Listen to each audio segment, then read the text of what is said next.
দুই একজন নেতা এখন বলছেন, ঠিক আছে আমরা এত অসৎ ছিলাম, আপনারা এত সৎ ছিলেন, তো ছেড়ে গেলেন না কেন?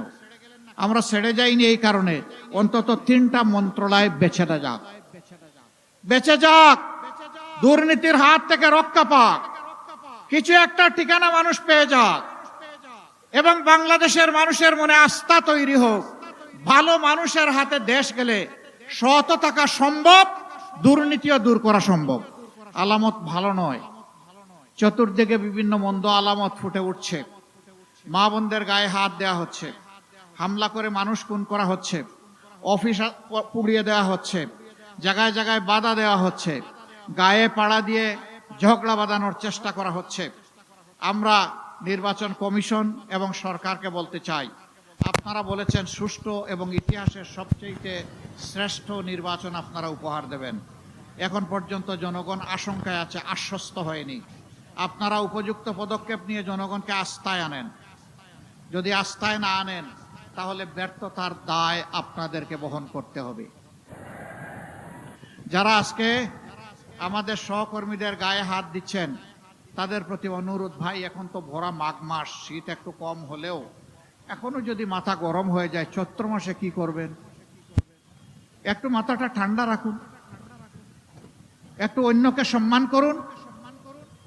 গাল ভরে যে গণতন্ত্রের কথা বলেন সেই গণতন্ত্রের পথ ধরে হাঁটুন। আপনার কর্মসূচি আপনি নিয়ে যান, জনগণকে বুঝান। এদেশের শতভাগ মানুষকে যদি আপনি আপনার সাথে বুঝিয়ে সুঝিয়ে নিয়ে যেতে পারেন, আপনাকে অভিনন্দন জানাবো। কিন্তু গায়ের জোরে পুরানা কায়দায় যে কোনো ভাবে নির্বাচনকে নিজের অনুকূলে নেওয়ার চেষ্টা করবেন, আমাদের যুব সমাজ ঘুমিয়ে পড়েনি। নতুন পোশাক পরে ফেসিবাদের চরিত্র নিয়ে কেউ আসলে তাদেরকেও ছাড় দেবে না। ওই যে হাদি বলেছিল, জীবন দিব জুলাই দিব না। আমরা পরিষ্কার ঘোষণা করতে চাই, প্রয়োজনে দেশের জন্য জীবন দিব, কিন্তু জনগণের অধিকার কাউকে কেড়ে নিতে দেব না।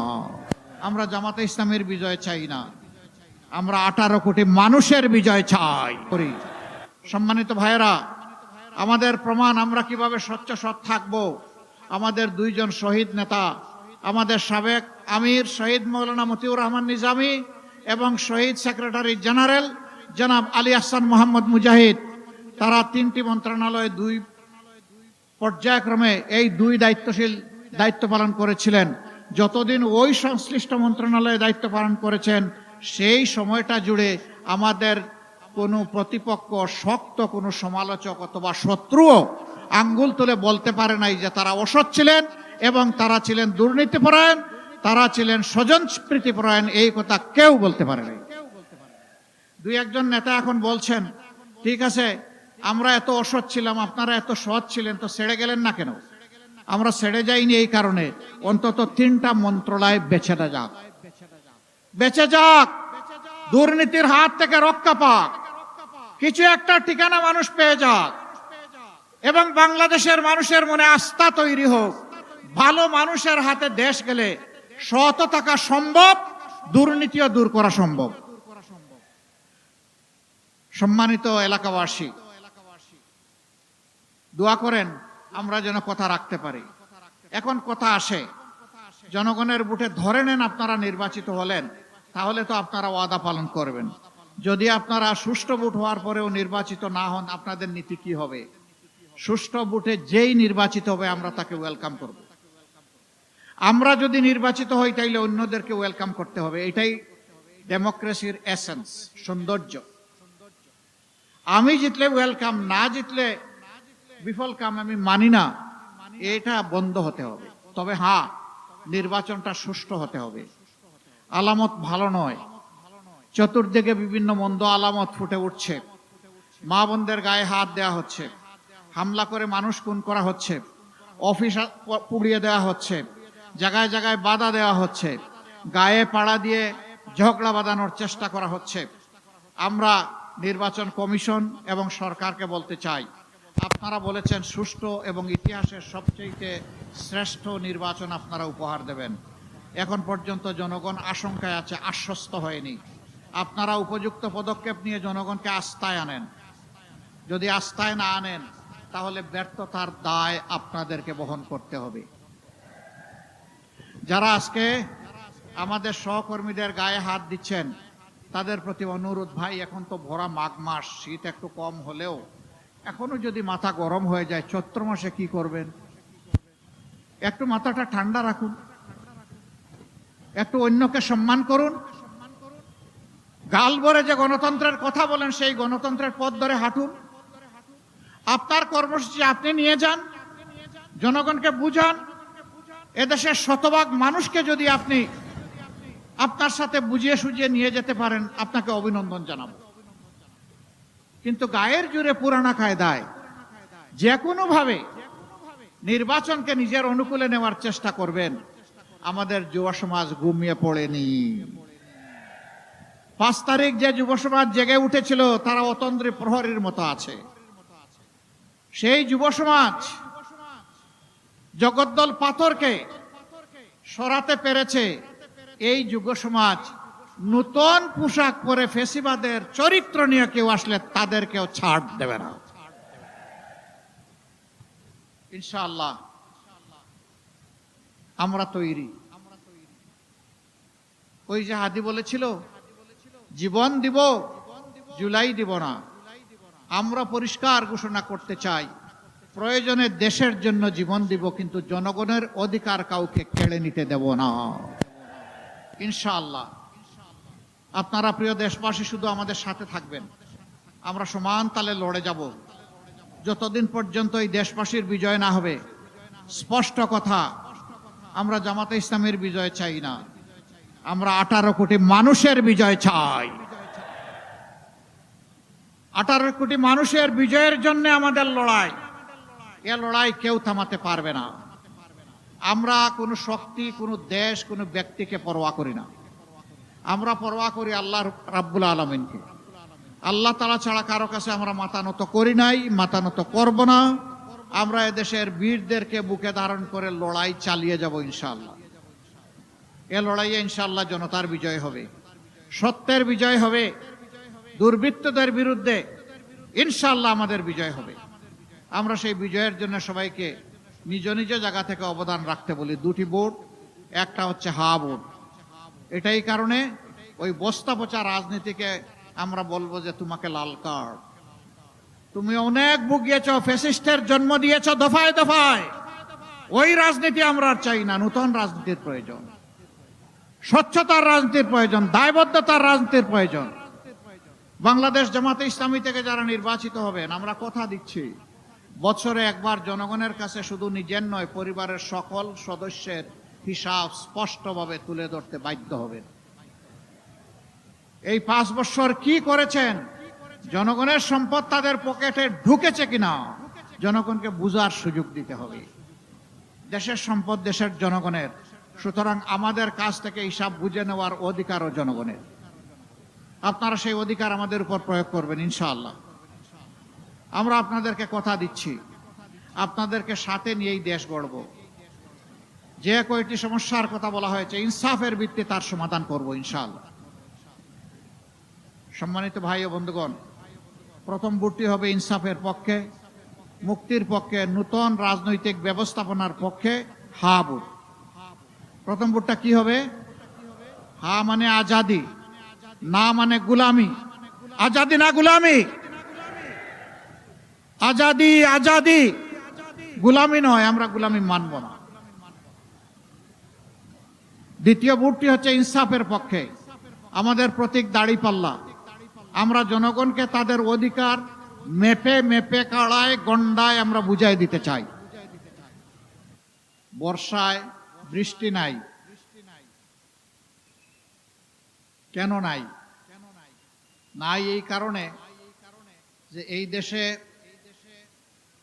আমরা যারা নাগরিক, বিশেষভাবে এই দেশ পরিচালনার দায়িত্ব যাদের হাতে ছিল, তারা এই দেশের প্রকৃতিকে হত্যা করেছে, প্রকৃতিকে লুণ্ঠন করেছে এবং প্রকৃতির উপর জুলুম করেছে।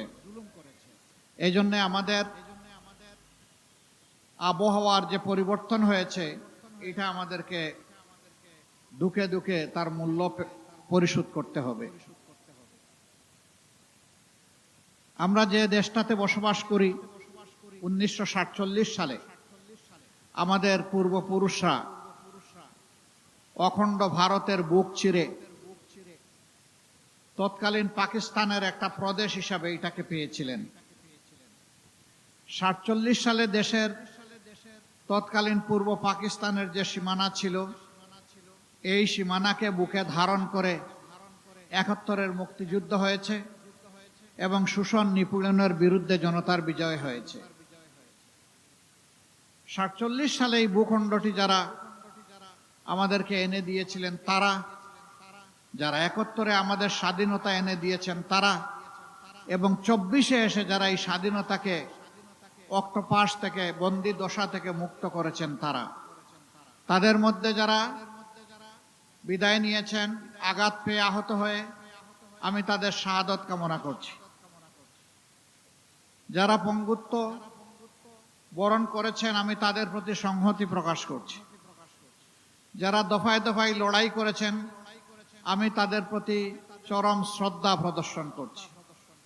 বিশেষ করে 24 জুলাইয়ের যে বিপ্লব, এই বিপ্লবে বাংলাদেশের আপামর জনগণ, মুক্তিপাগল, দেশপ্রেমিক সমস্ত রাজনৈতিক দল এবং শক্তি সকলেই অংশগ্রহণ করেছিল, কিন্তু নেতৃত্বটা ছিল আমাদের যুব সমাজের। সূচনাটা হয়েছিল ঢাকা বিশ্ববিদ্যালয়তে। সেই আন্দোলনকে গায়ের জোরে থামানোর চেষ্টা করা হয়েছিল।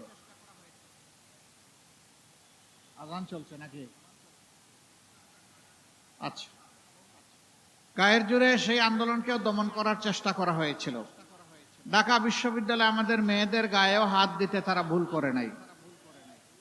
সারা বাংলাদেশের চিত্র ছিল প্রায় একই, কিন্তু সেদিন বাংলাদেশ ফুঁসে উঠেছিল। তারই ধারাবাহিকতায় 16 তারিখ, 15 তারিখ এই রাতের ঘটনার পর 16 তারিখ বেগম রোকেয়া বিশ্ববিদ্যালয়ের সামনের চত্বরে দাঁড়িয়ে, রাজপথে দাঁড়িয়ে এক সাহসী বিপ্লবী, সে বলেছিল, এ জালিম সরকার, হয় আমার অধিকার দে, না হয় আমাকে একটা গুলি দে। এই আবু সাইদ ডানা মেলে বলেছিল, বুকের ভিতরে তুমুল ঝড়, বুক পেতেছে গুলি কর। ডানা মেলে দিয়ে গুলি নিয়েছে, কিন্তু পালিয়ে যায়নি। সে তার লাশ আর তার রক্ত এই দেশবাসীর কাছে আমানত রেখে গেছে। আমি যেভাবে জাতির জন্য লড়াই করে জীবন দিয়েছি, যে প্রয়োজনে জীবন দিয়েছি, যারা বেঁচে থাকবা সেই প্রয়োজন তোমাদেরকে পূরণ করতে হবে। প্রয়োজনটা কি ছিল? রাজপথে এসে তারা একটাই স্লোগান দিয়েছিল, উই ওয়ান্ট জাস্টিস। আমরা কোনো বৈষম্য অবিচার মানব না। এই সমাজে অবশ্যই ন্যায় বিচার কায়েম করতে হবে এবং সাম্য ফিরিয়ে আনতে হবে। এখানেই সমস্যা। এই যে চাঁদাবাজ, এই যে দখলবাজ, এই যে মামলাবাজ, এই যে দুর্নীতিবাজ, এই সবগুলা বাজ পাখির মতো কালো চেহারা ধারণ করে সাধারণ জনগণের উপরে এসে ছু মারে। এখানে আমি আস্তে আস্তে শুনছিলাম, একজন বক্তা বলছিলেন, কৃষক তার উৎপাদিত পণ্যের সঠিক মূল্য পায় না। সে যা পায়, রাজধানী ঢাকায় আসতে আসতে এটা 3 গুণ 4 গুণ হয়ে যায় মূল্য। কিন্তু ওই কৃষক, প্রান্তিক চাষি, তার পণ্যের মূল্য পায় না। তার না পাওয়ার দুটো কারণ, একটি হচ্ছে সিন্ডিকেট, আর একটি হচ্ছে চাঁদাবাজ। এই দুইটার কারণে কৃষক যেমন তার ন্যায্য মূল্য পায় না, পরিবহন মালিকরা তেমন অতিষ্ঠ, ঘাটে ঘাটে চাঁদার কবলে পড়ে। আবার ব্যবসায়ীরা যারা আছেন, এত চাঁদা প্রান্তিক চাষির সেই মূল্য থেকে যুক্ত হতে থাকে যে তারা যখন ক্রেতাদের কাছে পণ্য বিক্রি করতে যান, ক্রেতাদের মুখের দিকে তাকাইয়া তারাও কষ্ট পান, কারণ সাধারণ জনগণ বড় কষ্টে। একটা দ্রব্যের মূল্য প্রান্তিক চাষি থেকে ঢাকায় আসতে পর্যন্ত ডাবল হতে পারে, 4 গুণ হয় কিভাবে? তা তো কোনোভাবেই মেনে নেওয়া যায় না। এখানে সকলেই ক্ষতিগ্রস্ত। কৃষক ক্ষতিগ্রস্ত, পরিবহন মালিক ক্ষতিগ্রস্ত, যারা হোলসেল ব্যবসা করেন তারা ক্ষতিগ্রস্ত, যারা রিটেইল ব্যবসা করেন তারাও ক্ষতিগ্রস্ত। মূল কারণ চাঁদা। আমরা আপনাদেরকে মোবারকবাদ জানাই, আপনারা 28 তারিখ সম্ভবত গত মাসের চাঁদাবাজদেরকে হাতে নাতে এখানে আপনারা শিক্ষা দিয়েছিলেন। আমরা সারা বাংলাদেশের অতিষ্ঠ নির্যাতিত মজলুম ব্যবসায়ীদেরকে আমরা বলি, কাওরান বাজারের মতো আপনাদেরকে রুখে দাঁড়াতে হবে। তবে আমরা কথা দিচ্ছি, এখন সরকারি প্রশাসন যন্ত্রের অবহেলা, দায়িত্ব পালনে গাফলাতের কারণে, আর হতে পারে কিছু জায়গায় হালুয়া রুটির ভাগ বাটুরার কারণে এই যে চাঁদা হয়, আমরা আশাবাদী বাংলাদেশের মুক্তিকামী মজলুম জনগণের ইনশাআল্লাহ আমানত এবং ভোটে আগামী 12 তারিখ আল্লাহ তাআলা ঐক্যবদ্ধ বাংলাদেশ নির্বাচনী 11 দলীয় ঐক্যজোটের প্রার্থীদেরকে ইনশাআল্লাহ নির্বাচিত করবে। আমরা আশাবাদী 13 তারিখ থেকে বাংলাদেশের চিত্র পাল্টে যাবে ইনশাআল্লাহ। সে নির্বাচন সেই ফলাফল বার্তা দেবে যে এরা কোনো চাঁদাবাজি করে না এবং কোনো চাঁদাবাজি বরদাস্ত করবে না। সাথে সাথে 90% চাঁদাবাজের হাত অবশ হয়ে যাবে। বাকি 10% যারা থাকবে ওদেরকে বুঝাবো, বুঝ না মানলে যা করা দরকার তাই করা হবে ইনশাআল্লাহ। কারো মুখের দিকে তাকাবো না। চাঁদাবাজ কার বাবা, কার ভাই, কার সন্তান, চেহারা দেখে চাঁদাবাজের সাথে সেদিন আচরণ করা হবে না। সেই ক্ষেত্রে আমরা হব নির্দয়, নিষ্ঠুর, কঠোর, দেশের জনগণকে বাঁচানোর স্বার্থে, চাঁদার কবলকে থেকে মুক্ত করার স্বার্থে। মুসিবতে পড়েছি, আমি রাজনীতি করব, আমি চাঁদাবাজিও করব, কিন্তু আমাকে চাঁদাবাজ বলবেন না, এটা কোন কথা? তাইলে আপনি চাঁদাবাজি ছেড়ে দেন, আপনাকে কেউ চাঁদাবাজ বলবে না। আপনি যখন চাঁদাবাজি করবেন তখন এই কথা আপনাকে শুনতে হবে যে আপনি একজন চাঁদাবাজ। চাঁদাবাজির সাথে রাজনৈতিক সম্পর্ক কি? এটি তো দুর্বৃত্তপনা। রাজনীতি হচ্ছে নীতির রাজা, যা মানুষকে সম্মান দিবে, নিরাপত্তা দেবে, যা মানুষের হাতে কাজ তুলে দেবে। এই সাথে চাঁদাবাজের কি সম্পর্ক? কিন্তু আমরা জর্জরিত এর জ্বালায়। প্রিয় জনগণ, প্রিয় ব্যবসায়ী বন্ধুগণ, কথা দিচ্ছি, শুধু আইন শৃঙ্খলা বাহিনীর সদস্যদেরকে পাঠাবো না, এই চাঁদাবাজি বন্ধ করার জন্য আমরাও মাঠে নামবো ইনশাআল্লাহ। সাথে আইন শৃঙ্খলা বাহিনী থাকবে। আমরা বিশ্বাস করি চাঁদাবাজি এবং দুর্নীতি বন্ধ করলে বাংলাদেশ জাম দিয়ে, লাফ দিয়ে সামনের দিকে এগিয়ে যাবে। এরপরে আমাদের যুব সমাজ, বিশ্বের কোথাও এত আনুপাতিক হারে বিপুল সংখ্যক যুব সমাজ নাই। প্রত্যেকটি যুবক আমাদের দেশ গড়ার কারিগর, প্রত্যেকটি যুবতী আমাদের দেশ গড়ার কারিগর। আমরা যুবক যুবতীদের হাতে বেকারের ভাতা তুলে দিয়ে তাদেরকে অপমানিত করব না। আমরা তাদের হাতগুলোকে দক্ষ কারিগরের হাত হিসাবে গড়ে তুলব। তারপরে ইনশাআল্লাহ তাদের হাতে দেশ গড়ার জন্য যে কাজ যার সাথে উপযুক্ত তার হাতে সেই কাজ উঠায় দেব ইনশাআল্লাহ। এইভাবে যুবকরাই আগামীর বাংলাদেশ গড়ে দেবে, আর গর্বের সাথে বলবে, আজ আমি বাংলাদেশ, আমরাই বাংলাদেশ। এই বাংলাদেশকে এগিয়ে নেওয়ার জন্য আমারও একটুখানি অবদান আছে, আমি বেকার ভাতা খাই না। যুবকরা যারা হাত তুলেন, যারা এখানে আছেন, যারা যুবক, সবাই হাত তুলে ফেলেছে, মুরব্বীরাও হাত তুলেছে, ঠিক আছে, সবার হাত তোলা। আসলে আমরা সবাই যুবক, আলহামদুলিল্লাহ আমিও যুবক। আমি যুবকদেরকে সম্মান করি, আমার গোটা হৃদয় এবং কলিজা জুড়ে আমি যুবকদেরকে ধারণ করি। কারণ এই যুবকদের কারণেই আজকে এখানে কথা বলার সুযোগ পাচ্ছি। এই যুবকদের কারণেই আপনারা এই মিটিংয়ে আসতে পেরেছেন। এই যুবকদের কারণে আমরা চাঁদাবাজদের বিরুদ্ধে কথা বলার সুযোগ পাচ্ছি। এই যুবকদের কারণেই আমরা একটা দুর্নীতিমুক্ত বাংলাদেশ গড়ার স্বপ্ন দেখছি। এই যুবকদের কারণেই সামাজিক ন্যায় বিচার প্রতিষ্ঠা করার আমরা অঙ্গীকার দিচ্ছি। অতএব যুবকরা, তোমাদেরকে সেলিউট। তোমাদের হাতে বাংলাদেশ তুলে দিতে চাই, তৈরি হয়ে যাও। তোমরা থাকবা বাংলাদেশ নামের যে এয়ারক্রাফট, যে প্লেন, যে উড়োজাহাজ, এইটার ক্যাপ্টেন হিসাবে তোমরা বসবা ককপিটে, আমরা বসবো প্যাসেঞ্জারের সিটে। আমরা তোমাদের জন্য দোয়া করব, সঙ্গত সকল সৎ পরামর্শ দেব।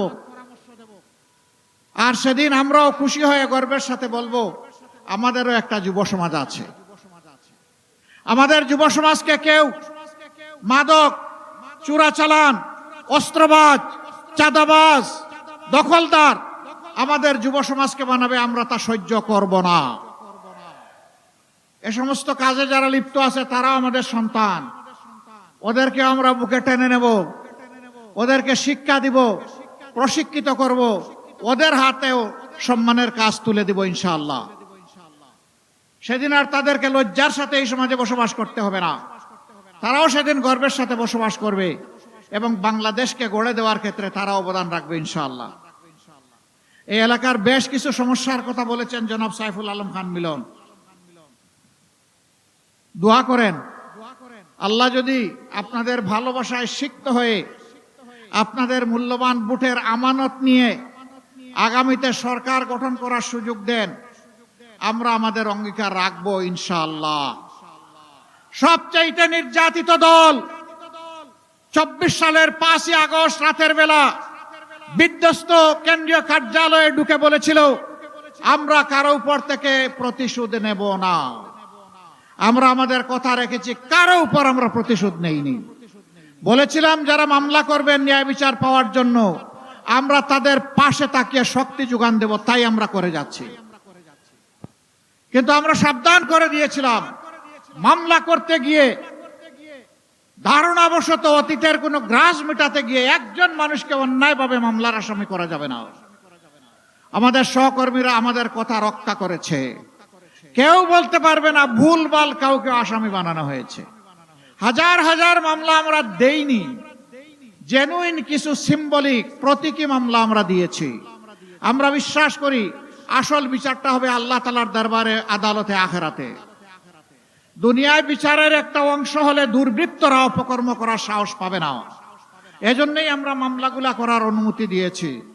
আমরা কথা দিয়েছিলাম আমাদেরকে আর্থিকভাবে নিঃস্ব করা হয়েছে, দোকানপাট আমাদের লুটতরাজ করা হয়েছে, চাকরি থেকে তাড়িয়ে দেওয়া হয়েছে, কিন্তু আমরা হারাম চাঁদাবাজির দিকে আমরা হাত বাড়াবো না। আমরা আমাদের কথা রেখেছি। আমাদের সহকর্মীরা চাঁদাবাজি করে না, কারণ আমাদের সহকর্মীরা এই দেশকে ভালোবাসে, মানুষকে ভালোবাসে। যারা দেশ এবং মানুষকে ভালোবাসে তারা মানুষের কোনো ক্ষতি করে না। আমাদের সহকর্মীরা আল্লাহ তাআলাকে ভয় করে। দুনিয়ার পুলিশ আর্মি আমাদেরকে না দেখতে পারে, আল্লাহর নিয়োজিত ফেরেশতারা আমাদেরকে প্রতিনিয়ত রেকর্ড করছেন। আদালতে, আখিরাতে ভালোর জন্য পুরস্কার পাবো, অন্যায়ের জন্য আমাকে তিরস্কৃত এবং শাস্তি পাওয়ার জন্য প্রস্তুত থাকতে হবে, এ ভয় আমরা করি। আমি এখন সেই ইনসাফের প্রতীক দাঁড়িপাল্লা 12 নম্বর আসনে, ঢাকার এই মর্যাদাপূর্ণ আসনে, বিশাল শিল্প এলাকা, বাণিজ্যিক এলাকা, আবাসিক এলাকা নিয়ে এই আসনে বাংলাদেশ জামাতে ইসলামী, যাকে 11 দলের পক্ষ থেকে মনোনয়ন দিয়েছে, আমাদের প্রিয় ভাই, প্রিয় নেতা জনাব সাইফুল আলম খান মিলনের হাতে আমি তুলে দিচ্ছি।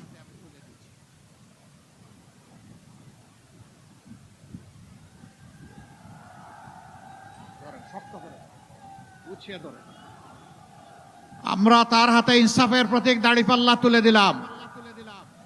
আরে ভাই, মার্কা আছে? কোন সে মার্কা? আরো জুড়ে 12 তারিখ সারাদিন বিজয় হবে ইনশাআল্লাহ, ইনশাআল্লাহ। আল্লাহ তাআলা 12 তারিখ সেই বিজয়ের হাসি নিয়ে ঘরে ফেরার তৌফিক দান করুন। এই হাসি জনগণের, এই হাসি সাইফুল আলম খান মিলনের নয়। বিজয় যদি আসে, জনগণের দায়িত্বের বোঝা পাথর তার ঘাড়ে চাপবে, তখন এটার হিসাব নিকাশ জনগণের কাছে দিতে হবে। আল্লাহ রাব্বুল আলামিনের ভার বহন করার তৌফিক তাকে দান করুন। 12 তারিখ আপনাদের হিসাব সমঝে নিয়ে তারপরে ঘরে ফিরবেন ইনশাআল্লাহ। এরপরে ঘরে ফিরে আপনারা শান্তিতে ঘুম দেবেন, ঠিক আছে? হ্যাঁ জি না, ঘরে ফিরে ভালো করে উজু করবেন, তারপরে 2 রাকাত নামাজ, 4টা সেজদা, চোখের পানি দিয়ে আল্লাহর শুকরিয়া আদায় করবেন। আর আল্লাহ তাআলার কাছে তৌফিক চাইবেন আগামীর বাংলাদেশ, আগামীর প্রত্যাশার বাংলাদেশ, আগামীর ঐক্যবদ্ধ বাংলাদেশ, আগামীর তরুণদের বাংলাদেশ, আগামীতে মা বোনদের গৃহে চলাচলে এবং কর্মস্থলে নিরাপদ বাংলাদেশ যেন আমরা করতে পারি। আল্লাহ হাফিজ, আল্লাহ হাফিজ। লিল্লাহি তাকবীর, লিল্লাহি তাকবীর। ইনকিলাব, ইনকিলাব, ইনকিলাব, ইনকিলাব, ইনকিলাব জিন্দাবাদ। আসসালামু আলাইকুম ওয়া রাহমাতুল্লাহ।